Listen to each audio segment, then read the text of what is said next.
Start. Rolling.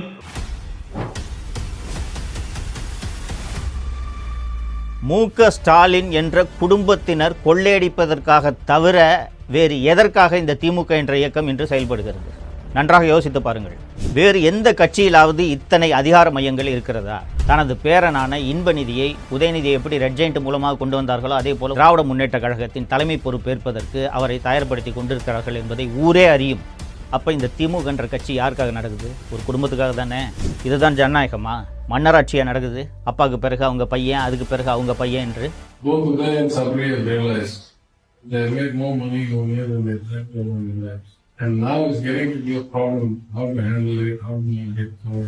முதல் ஒரு வருடத்திலேயே மாப்பிள்ளை ஒரு 30,000 கோடி, மகன் ஒரு 30,000 கோடி சம்பாதித்து விட்டார்கள் என்று அந்த ஆடியோவில் தெளிவாக திரு தியாகராஜன் குறிப்பிட்டிருந்தார். அதன் காரணமாக அவரது நிதியமைச்சர் பதவியையும் அவர் இழந்தார். தமிழ் பெருங்குடி மக்கள் அத்தனை பேருக்கும் வணக்கம். இந்த 2026 சட்டப்பேரவை தேர்தல் என்றது எவ்வளோ முக்கியமான ஒரு தேர்தல்ன்றது நம்ம அத்தனை பேருக்குமே தெரியும். நமது தமிழகத்தின் எதிர்காலத்தை தீர்மானிக்கப் போகிற தேர்தல் அப்படின்றதுனால பல்வேறு விஷயங்களை உங்களுக்கு நினைவுபடுத்த வேண்டிய ஒரு கடமைக்கு நான் ஆட்பட்டுள்ளேன்.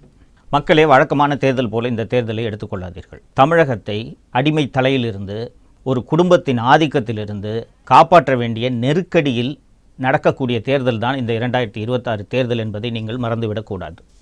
மக்களே, திமுக ஆட்சி 2021 நடந்துக்கிட்டு இருக்கிறது பற்றி நீங்கள் தொடர்ந்து எல்லாருமே பார்த்துக்கிட்டு இருக்கீங்க, அனுபவிச்சுக்கிட்டு இருக்கீங்க. ஆனால் மீண்டும் இந்த ஆட்சி தொடர வேண்டுமா வேண்டாமா என்பதற்கான தேர்தல் தான் 2026 சட்டப்பேரவை தேர்தல். எந்த கட்சி ஆட்சிக்கு வர வேண்டும் என்பதை விட திமுக ஆட்சிக்கு வரக்கூடாது என்பதை உறுதி செய்ய வேண்டிய தேர்தலாக இந்த தேர்தல் இருப்பதனால்தான் சில விஷயங்களை நாம் தொடர்ந்து விவாதிக்க வேண்டியதாக இருக்கிறது. 1949ஆம் ஆண்டில் திமுகவை அறிஞர் அண்ணா மொழிப்போர் உள்ளிட்ட பல்வேறு மாநில உரிமை உள்ளிட்ட பல்வேறு விஷயங்களுக்காக தொடங்கினார் என்றது வரலாற்றில் பல்வேறு பேர் நீங்கள் படித்திருப்பீர்கள். அப்படி தொடங்கிய அந்த கொள்கைகளுக்காக, அந்த குறிக்கோள்களுக்காக, அந்த லட்சியங்களுக்காக இன்னைக்கு இருக்கக்கூடிய திமுக செயல்படுகிறதா என்பதை நீங்கள் அத்தனை பேரும் நினைவுபடுத்தி பார்க்க வேண்டும். பழசை நீங்கள் மறந்துடக்கூடாது அப்படின்றதுக்காக தான் சமீபத்தில் அவங்களே டாஸ்மாகில் திருடின காசெல்லாம் வச்சு பராசக்தின்னு ஒரு படத்தை எடுத்து ரிலீஸ் பண்ணாங்க. அந்த படத்தில் பார்த்தீங்கன்னா இந்தி திணிப்புக்கு எதிராக மாணவர்கள் மிகப்பெரிய ஒரு கிளர்ச்சியை ஏற்படுத்தி அந்த கிளர்ச்சியின் வாயிலாக உருவான இயக்கமாக திமுக உருவாகி அதன் மூலம் ஆட்சியை பிடித்ததாக அந்த படத்தில் காண்பித்திருப்பார்கள். அப்போது மொழி மீது மிக அதிகமான பற்று கொண்ட, மொழியின் மீது ஆர்வம் கொண்ட, மாநில உரிமைகளின் மீது ஆர்வம் கொண்ட ஒரு கட்சியாகத்தான் திமுக உருவானது. அப்படித்தானே இன்றைக்கு வரை இருக்க வேண்டும். திராவிட முன்னேற்ற கழக குடும்பத்தினர், குறிப்பாக மு.க. ஸ்டாலின் அவர்களின் குடும்பத்தினர், திராவிட முன்னேற்ற கழக தலைவர்களின் குடும்பத்தினர் பல்வேறு கல்வி நிலையங்களை நடத்தி கொண்டிருக்கிறார்கள் என்பது உங்கள் அத்தனை பேருக்கும் தெரியும். அந்த கல்வி நிலையங்களில் ஏதாவது ஒரு கல்வி நிலையத்தில் தமிழ் வழி கல்வி செயல்படுத்தப்பட்டு வருகிறதா, பின்பற்றப்பட்டு வருகிறதா என்பதை நீங்கள் கவனித்து பார்த்தீர்கள் என்றால் அந்த மொழியை வைத்து அரசியல் செய்து எப்படி ஆட்சியை பிடித்தார்கள் என்று உங்களுக்கு நன்றாக தெரியும்.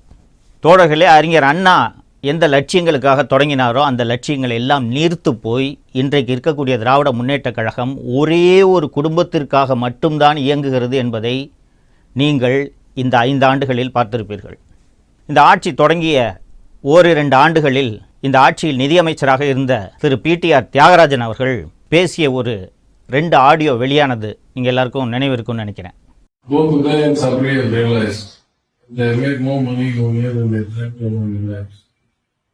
And now it's getting to be a problem. How to handle it, how to make it, how to make it clear. And what can you make it in 10-50%? So we will pay it back to because it's one. We look at the inclusion of the prostitution. முதல் ஒரு வருடத்திலேயே மாப்பிள்ளை ஒரு 30,000 கோடி, மகன் ஒரு 30,000 கோடி சம்பாதித்து விட்டார்கள் என்று அந்த ஆடியோவில் தெளிவாக திரு தியாகராஜன் குறிப்பிட்டிருந்தார். அதன் காரணமாக அவரது நிதியமைச்சர் பதவியையும் அவர் இழந்தார். தோழர்களே, முதல் வருடத்திலேயே ஒரே வருடத்தில் 60,000 கோடி சம்பாதிச்சிருக்காங்கன்னா இந்த 5 ஆண்டுகளில் இவர்கள் எவ்வளவு கொள்ளையடித்திருப்பார்கள் என்பதை நீங்கள் நினைத்து பார்க்க வேண்டும், ஊகித்து கொள்ள வேண்டும்.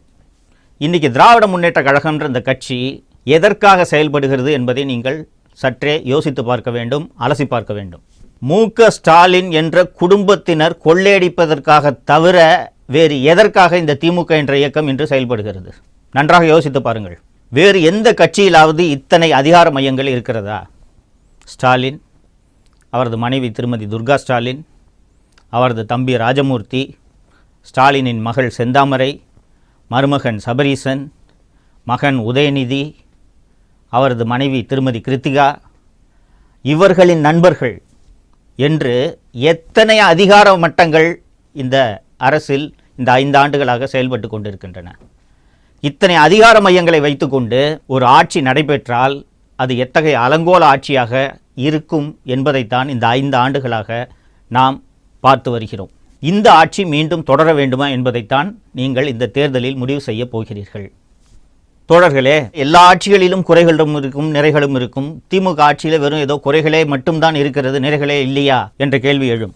இவர்கள் அளித்த வாக்குறுதியில் எத்தனை சதவீதத்தை நிறைவேற்றி இருக்கிறார்கள்? நன்றாக யோசித்து பாருங்கள். முதல்ல வந்தவுடனே நீட்டுக்கு விலக்களிக்கிறோம், நாங்க ரேஷன் கார்டு வைத்திருக்கக்கூடிய அத்தனை பேருக்கும் மாதந்தோறும் 1000 ரூபாய் என்றார்கள். இது போல எண்ணற்ற வாக்குறுதிகளை, போக்குவரத்து தொழிலாளிகளோட நிலுவைத் தொகை வழங்குறது, அரசு ஊழியர்களுக்கு பழைய ஓய்வூதிய திட்டம் வழங்குறது என்று வாக்குறுதிகளை அடுக்கிக் கொண்டே போகலாம்.